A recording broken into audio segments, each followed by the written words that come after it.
All right, we're back. Another edition of The Climb, and it's going to be a good one tonight. We got Alex, we got Jake, we got Alex, we got the Yardley brothers here. Thank you so much, fellas. Even though you ruined my bedtime, I am way No. by now. Sorry. We're Sorry, on the buddy. first time, and we're talking Ted Lasso. Thanks for joining, fellas. Really appreciate it.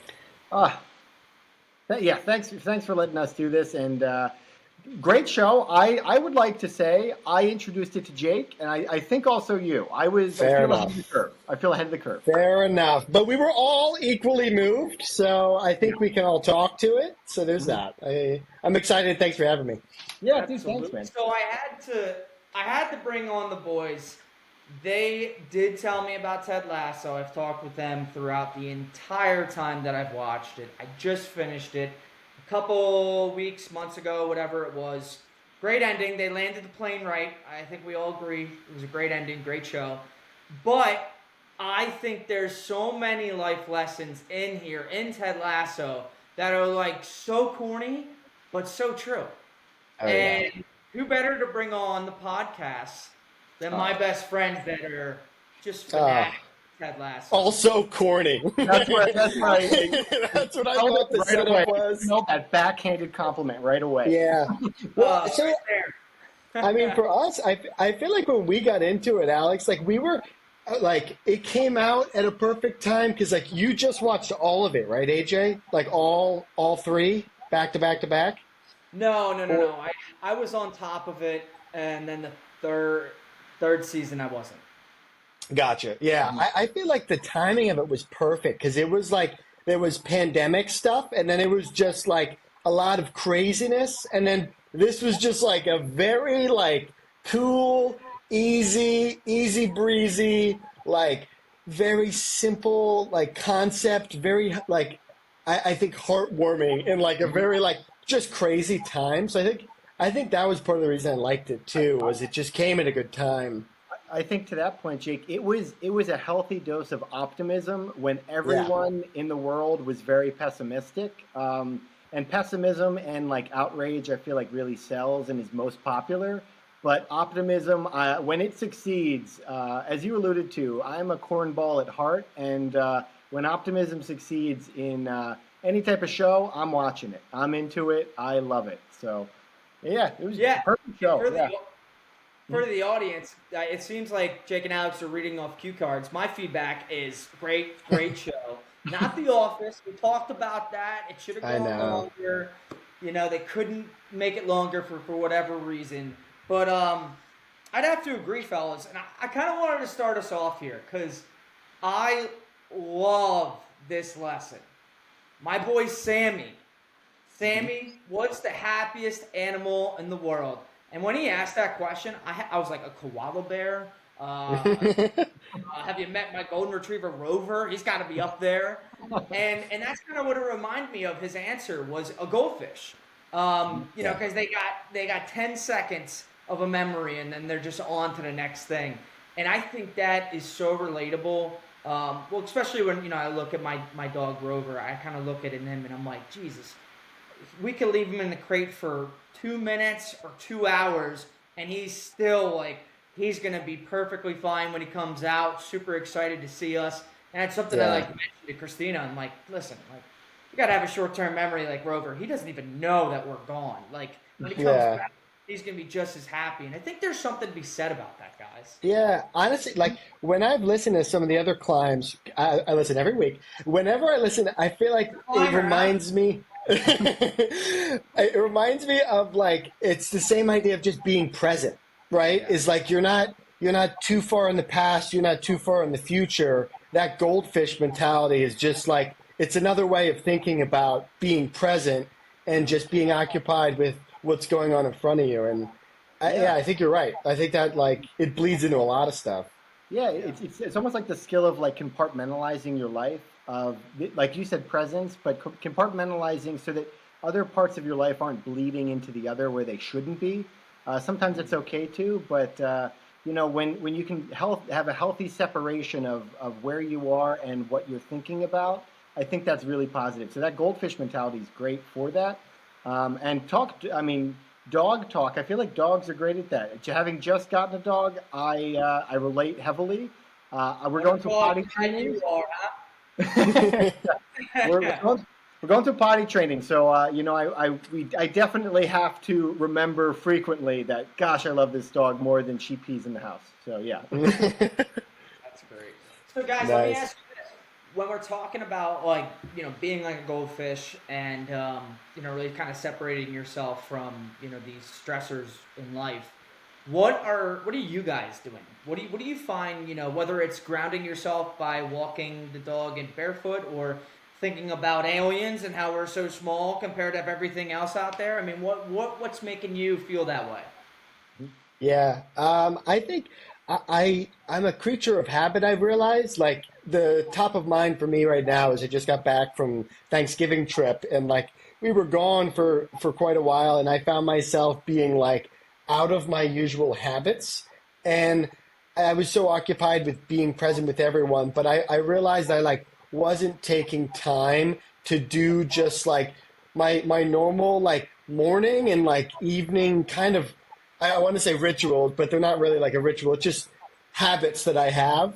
And like when I didn't have them, I just found that like I wasn't I wasn't as clear, I feel like. And some of those things are like working out is big for me, just like being able to like work out, get an exercise in.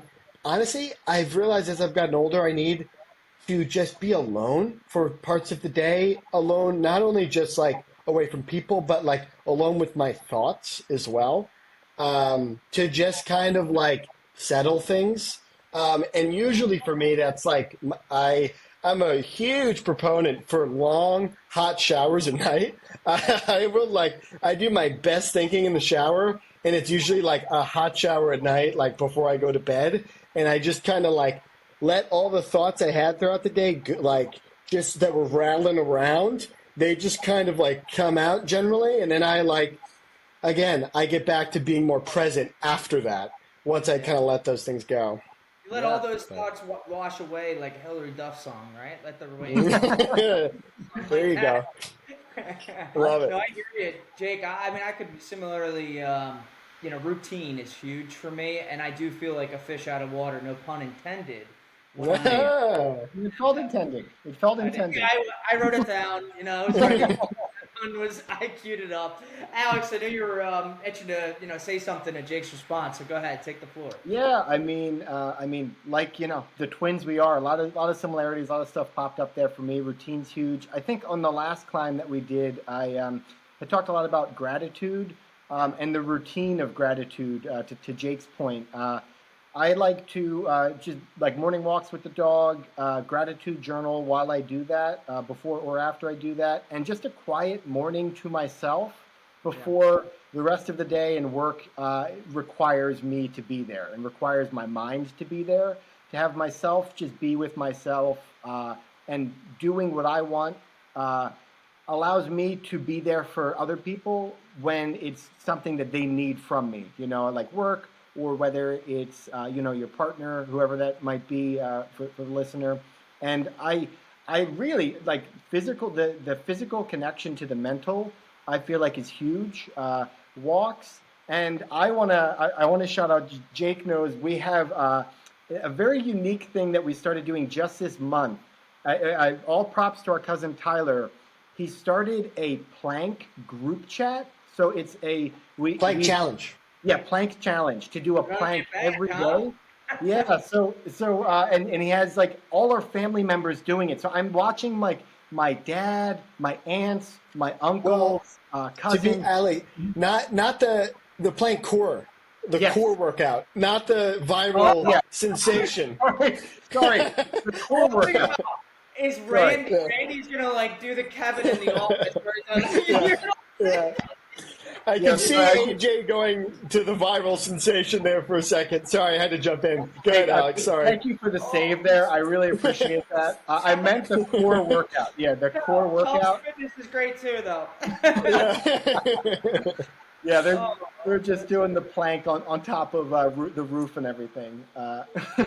No, but I mean that is just like a small thing. Do like a minute plank. Do whatever you can do, and just that type of routine and habit, and also like sense of community that has built just through a simple like group chat where we all push each other to do just a little bit of physical exercise has had huge just positive aspects for me mentally, connecting with family and also pushing myself to, tighten that core up, especially around the holiday season. You need it. Oh, Oh yeah. yeah, Christmas abs, they be coming.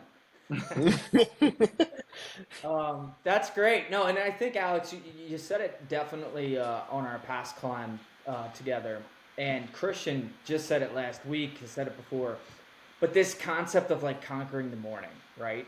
Yeah. And for some people they aren't morning people, and that's totally fine. But for those that are, their most productive days or periods of time is when they are knocking out their morning routine or habits or rituals, whatever you may want to call it, and that's like I can't live without it. Like I know I'm in a rhythm right now, and it's because of my morning routine. I just thought about it today during my cold shower. Um, when I have a kid, because I have friends that are now having kids. Yeah, you both know those friends, and someone, and I think my brother may have mentioned this too. You kind of pick a sleeping schedule for your kid, and you train them to sleep and wake up here. And I think it was actually Dylan and Laura that told me about this. My niece Charlotte, and like they get the nights back when because she goes to bed at 7 or something of that nature. And I'm like, oh, that's cool. And I'm thinking in my head, I was like, all right, I'll get up an hour and a half earlier, 2 hours earlier, whatever it takes, that I have that time to myself because it's so important to me. So like, Yeah. it's a common theme we hear out of the climb. You hear the gratitude, you hear this morning routine though. I think it works for me. It sounds like it works for you guys. I hear it works for others. So, Mhm. and if you need to try something, find a morning routine and get after it. Keep yourself Yeah. accountable. I think one of the big things attached to that is cell phone and social media. Um, I like low key. I really do think like our parents had like cigarettes was their thing. That was like it was a big thing that everyone's like addicted to. Like it's cool. It'll make you thin. It's fun. Like everyone is like everyone's smoking, but they're doing it all the time. And like we look back and we go, wow, that was pretty like destructive. Like, and I feel like cigarettes have gone out of phase a bit. It's kind of gone to vaping, but the point still being like, I think for us, like we we have like social media where it's like we get like hits and we're like, oh, this is great. But I think like we'll look back and be like, holy shit, like the morning is so important, and when you start it off at this very like reactionary way where you're like, hey, like what's going on, or like if it's the news, like if it's and it's very intense stuff, then your day is like it ripples. And I actively catch myself by like 2, 3, 4 o'clock. I can tell like whatever I'm feeling and doing at that is generally from the inertia that kind of happened through the morning into the afternoon. And it's like I've had times like on weekends, like I sleep in and I'm like, and by like 2, 3, I'm like, oh my God, like I don't want to do anything. But like if it's a normal work week, I'm like still just going. Like I'm just like in that rhythm. And I can just feel it going. So I think the days that I don't have that social media and I don't have it, um, I feel very much more involved in my work. I feel very like that is my focus. And I think it starts by my focus being on like myself and like what I want to accomplish for the day and do for the day. And so, yeah, Yeah. I mean, I totally agree. And I think the social media part of it is like a huge pitfall I find myself falling into and actively wanting to be, getting away from. Sure. Moderation for sure. Yeah. Yeah. I And even looking at it later in the day is helpful, not like just postponing it because I have the buildup of the morning. What were you going to say, Alex? Yeah, I was just going to add to the morning routine part. I think seeing the sunrise. It might have been like a Huberman Lab, if you're familiar with the Oh band Huberman. yeah. Oh, Yeah. Oh big yeah. turbos. So Oh I, yeah. I've been I on think this sunlight train for a year now because of I Huberman. and honestly, me too. Like since I heard it, I focus on sunrises and sunsets to help with my circadian rhythm, and I feel like it's helped regulate like my mood, helped regulate a lot of different things that before when Jake and I were doing like stand-up comedy late at night, waking up late, the circadian rhythm was all out of whack, and just took so long for me personally to relate the two. Didn't even think that they were related, and having since lived a different schedule now, very different and very different mood regulation. And like Jake said, it kind of like sets you up for the day to be in sort of a more present mindset rather than waking up. I would wake up late, feel bad I was waking up late, and then that would kind of spiral in a weird way, almost subconsciously. Yeah, totally, man. I mean, that is a thing. When I was diagnosed with bipolar disorder, I learned about circadian rhythms, and they were like, "Listen, sleep's very important. Like, anything that disturbs your sleep will disturb your circadian rhythm and how you operate." And so, I think that's so true. Actually, I mean, fellas, to be honest, the past couple weeks, I had to cancel on you guys because I had things early in the morning, and I'm like, I can't mess up my sleep because Yeah. then my Yeah. morning routine is messed up. So, I mean, to go back, and I want to get back to Ted Lasso right after this comment, though. But it's funny that you say like not getting to your social media till like later in the day. Now, I think social media, everyone should watch The Climb on social media. I mean, it's great. I agree Mm. because Like, that's been my subscribe. that has been what I've done is I've cut out the If things you're I gonna don't spend time need. on it, you might as well, Yeah, right? I've cut out the things I don't need, and now I weaponize my social media to help me. And it starts with the climb, it ends with the climb, it is the climb. That is my social media. Hey, Jake, that's a great point, guys. I just want to loop back to the morning routine again, just because my morning routine, again, we talk about walking the dog, talk about gratitude, but the primary thing is I listen to the climb in the morning, Right, first thing. right, That's what I do, yeah, On and that's where repeat. you're gonna smash that like and subscribe button. yeah. Yes, Smash like, the like and subscribe. share to Yes, your friends. When you guys really want to start driving, though, yeah, put it on repeat in your car. yeah. And Right. that's what I start doing. I am a That's what huge Huberman proponent. does. Huberman Yep. does. That's how he gets to all of his podcasts. I put it in there. I listen to it. I absorb it while I sleep. And when I wake up, I am refreshed. I am a goldfish. That's just who I am. That is Yeah. just who I am. Talk Which brings me about to my yeah, next point. My favorite quote. go right I'm going to cop out. I'm going to cop out, boys. I know this was the assignment. I know we talked about it a little bit. I'm going to take the low hanging fruit here, and I'm going to say my favorite quote is believe. Believe. It's simple. It's easy. It's in the title screen. I'm slapping it every day. You blew It AJ just out of his chair with that. I know. I know. I feel like it's what we talked about earlier with the show is like a central theme of it is optimism, and I feel like that is for those listening. He slapped it on the wall. Believe. Yeah, I think that it just speaks to the whole theme of the show is just having optimism as AJ just dismantles his office. Um, Throwing much awards on the like ground. much like season 2 finale. No, sorry for the spoiler. He's dismantling the office. Um, yeah, I mean, it is such an optimistic show, which is great. And I feel like it's a very nice, um, like, it's like a tonal. The show is like tonal to me. It's like I like having the tone of the show on in the background. You know what I mean? It's like with The Office, it very much feels like friends. They're like they feel like real people.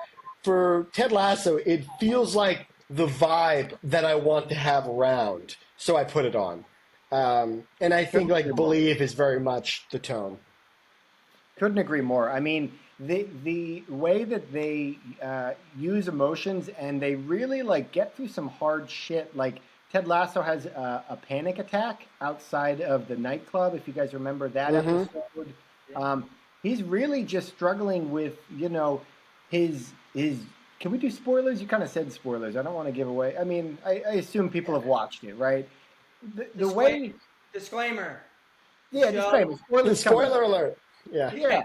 The The way show's they been out. You should have watched it by now. get on the Yeah. train. Yeah. Get on the train. Yeah, the way they like he handles his divorce and then the custody with his son and then Divorced? what? Shut the fuck up. I mean, he deals with so much. He deals with so much shit, and he is. He deals with so Does much he shit. does he leave Wichita State? Sorry. Yeah, he's doing the dance in the You're video. telling me couples therapy did not work? Get out of episode 1. Get out of episode 1, guys. Well, his couples therapist is the guy that took the wife. Right? I know. I mean, that was pretty cold. Spoiler. That's some cold shit for a couples therapist. I'll put it in the caption. Spoilers. Yeah. Spoilers. You put the spoiler in the caption. The couples therapist takes. You know, there's two parallels that I want to draw to myself based off what Alex is just saying, and Jake, you were kind of speaking to it too. The overarching theme of this show is positivity. This guy is always moving forward. Whether people know about what's going on in his past, he's trying to move the ball forward. You know, bring it back to Wichita State in football, not football terms. And I can so relate to that of struggling in silence and just trying to power through it. He didn't even want to talk to the sports psychologist, but yet he's telling his, teammates, coaches, colleagues to go. And you could see this man struggle with this like inner battle of himself to stay positive and kind of keep this front. But at the end of the day, we all have a mountain to climb, and it should not be climbed alone. And I think you start to see that theme throughout the end of the last season, where people are picking him up after he's picked them up. And I think it gives me goosebumps saying it, because that's like a deep cut theme of the show that like I think relates so much to what we're talking about here every single week, and I can relate to what I'm dealing with, and I'm sure with everyone else dealing with shit. Yeah, and I think it does a really good job too of honest positivity, because they address it in the show where he has like almost, it's like they kind of talk about it like toxic positivity with his mom, where there's the scene, if you remember, where you're like, everything isn't always okay, like you have to face that.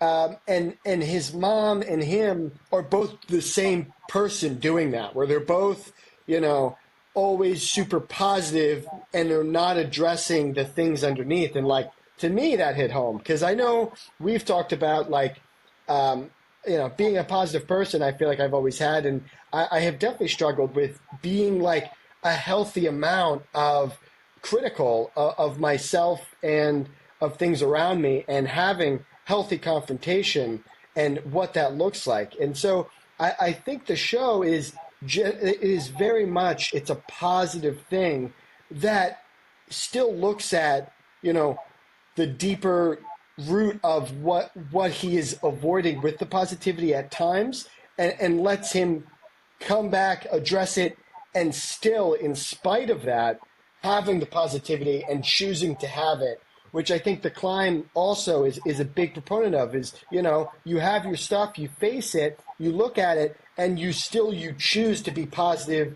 and happy in the light of it.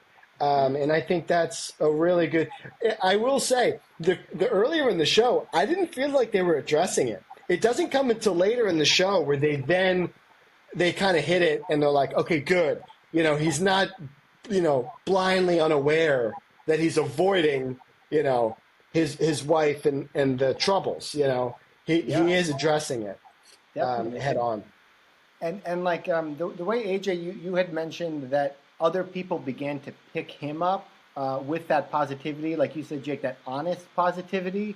They do it in a way, because I think really the magic of the show is you watch him create a new culture in the locker room.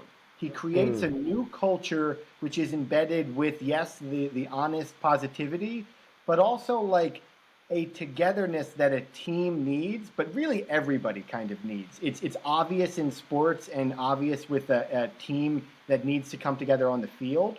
It's less obvious, I think, in real life. And when those scenes away from the football pitch, because like they're not on the soccer field all of the time for not even a majority of the show. I'd say a majority of the show is off of the pitch. It's off of the field and the locker room. It's about what they're doing. You talked about what hit home for you. The one that I had really hit home for me was when his son comes to visit him, and it's him and Beard. So it's Coach Lasso, Coach Beard, and his son. They're sitting at a table and they're listening to an artist play "Hey Jude." They're doing a cover of "Hey Jude" by the Beatles, and Ted has to walk away for a phone call, and Coach Beard is sitting with his son who is going through a divorce, and having been through a divorce at a young age, that one just really struck a chord with me of being confused about who do I talk to about this, because both of my parents are also struggling with this. I don't want to burden them with them worrying about me, and also I'm worrying myself. So who do you talk to?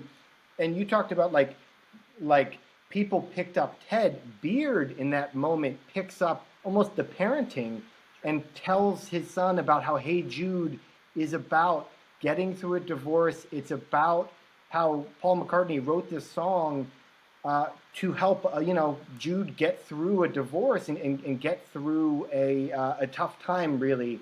And that one struck a chord to me, and I think it's a great example of people, like you said, AJ, picking up where Ted is leaving off. And that began the culture, I think. Go ahead, Jake. I was just say, if I'm not mistaken, it's John Lennon's son is Jude, Right. or is Jude male or female? It's well, anyway, it's Paul McCartney to the son, and so I think that's a really sweet sentiment, and it makes a lot of sense for Beard, and it's good context for the show and the song choice. Yeah, you're right. So it's Yeah. about, you're right. John Lennon's son. Yeah, perfect. Yeah. Mm-hmm. Yeah, and that's what Beard is at that moment, is the counterparts supporting their son, which I think is awesome. Mm-hmm. To bring that like full circle too, I don't know if Beard is doing that season 1, episode 1. Because so many years go by of this positive culture that Ted makes. And listen, Ted, and I'm a big component of this. You send someone a gift because you want to give them a gift, not because you expect something in return, and you pay it forward. Ted is paying this culture forward. He is genuine being himself. He's being shut down and he's being judged, pretty much his entire time being there for being who he is. And I think that speaks a lot of the culture and the environment and being that person who he is and how it really impacted the people around them to be better for themselves, like a rising tide, lifts all ships.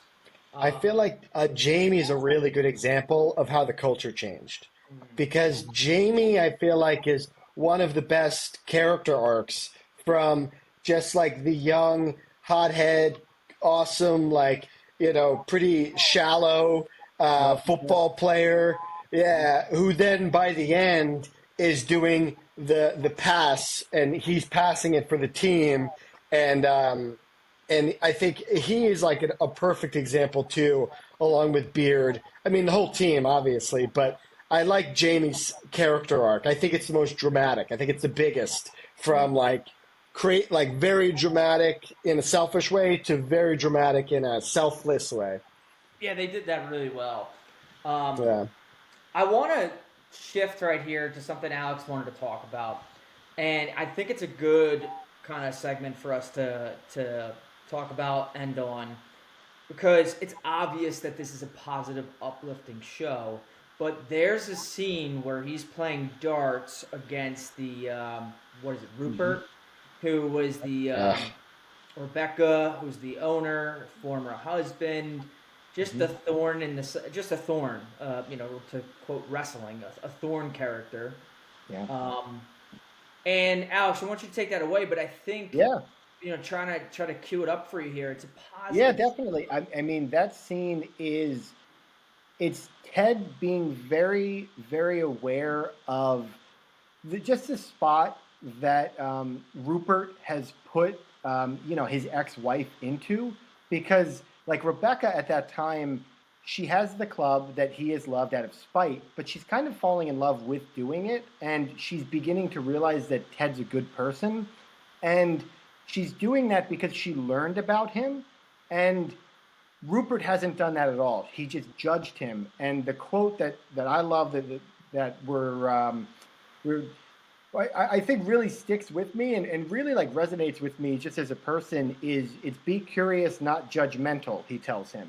Because if you were curious, you would know that I played darts with my dad since I was a kid, and you wouldn't judge me for being an American and not knowing soccer, and you would know that I'm a righty and I'm hitting every single dart, and that's sort of how the scene plays out. But I think it's just a great, just life lesson in general to not be so judgmental, but be curious, because I think curiosity gets a bad rap with curiosity kills the cat. I think when it comes to people, curiosity can can unlock your relationships around you. You can when if you ask people more and more questions and learn about them, you can really start to understand the people around you in your life and not be so judgmental of maybe the things you disagree with, but you're more curious of why they're doing those things, kind of like Ted in that scene. Yeah. Yeah. Yeah. Also, it was Walt Whitman, right? Mhm. I Yeah, well, think he was. yeah. I Shout like to out think Walt. they have a nice bridge in Philadelphia about that man. Yeah. Yeah, they Um, do. to your point, Alex, I think when we're talking about when people are struggling, like, kind of tying it back to the climb, when people are struggling with their own obstacles, it's very easy to go into your shell and be like, oh, okay, I'll back off. Something's clearly wrong. I'm not going to ask. But to not judge someone for what they're going through and being curious of how you could help, how you could be a better person, how you could better support them. I mentioned it thousands of times, but that's why Team Garbo was created. Because I'm very fortunate to have people like you both, and people that were willing to flock to my side, try to figure out how to communicate with me during tough times, how to support me during tough times. That is really hard to do. But it's easy to be Rebecca and Rupert being two negative forces meeting at each other. It was hard for Rebecca to really absorb and change at this point when Ted is literally saying, hey, man, you should really understand what's going on with me and around you, and you shouldn't just judge a book by its cover. And a lot of things will go differently for you. And it made him look like a fool, essentially. Yeah. And it's Hmm. all because one, he's trying to make him look bad, and two, it's because he did not care to learn about this man whatsoever. Yeah. Just despite his wife. So I think that's a really good point, Alex. I mean, are there anything else you guys think you want to touch on before we kind of wrap up here, or kind of Um, just takeaways? one thing Be that good. popped in my head as you were talking, and I think it kind of relates to that quote of "Be curious, not judgmental." Is just another, just a little like mantra or kind of another sort of phrase that I like to use in my life, which is like, love them for who they are and not who you want them to be, whether whoever that is in your life, but love them for who they are and not who you are expecting them to be, which leads Mm. to judgment. Like love them for who they are and then be curious about why it is that they're operating that way. I think will will create a much richer social network around you if you just accept people for who they are and love them for that. You know. Love that. That's really good. It shows that that's a very selfless quote and something to live by. So I love that there. Jake, Yeah. any last words you have for us? I mean, Alex kind of fucking nailed that I one. know. How do you follow that? I don't know. Uh, I looked up like Ted Lasso quotes, and I was just reading through a bunch. And one of the ones that I saw was just a fun one. It was like, "Doing the right thing is never the wrong thing." I just think that's fun. Yeah, yeah. I think that's a fun. Doing the right thing is never the wrong thing. I don't know. That's a fun one. It's pretty straightforward, and it speaks to the show completely. Yeah, that makes me smile about all of his corny jokes. And I think, fellas, that's a great place for us to end. I know I had a blast on here with you guys. I know feedback was awesome having you both individually. I know it's going to be probably the most popular climb yet. So, Well, that's another time, would you think that would be cool to kind of keep this train rolling another time? I would love it. What do we do Absolutely. next? The Shining? What do we do next? Yeah. Get Out? What do we do? What do we review next? How does The Shining? Uh, we're going to break down Oh, Get Out. yeah, yeah, we're gonna break down Get Out and the optimism in it. How he persevered. Great. Well, fellas, thanks so much for joining. Love you both. Until next time, and appreciate everyone for supporting us. Love you. Thank you. Can't wait to fall asleep to this episode. Love you guys. Love you, AJ. See ya. Yeah.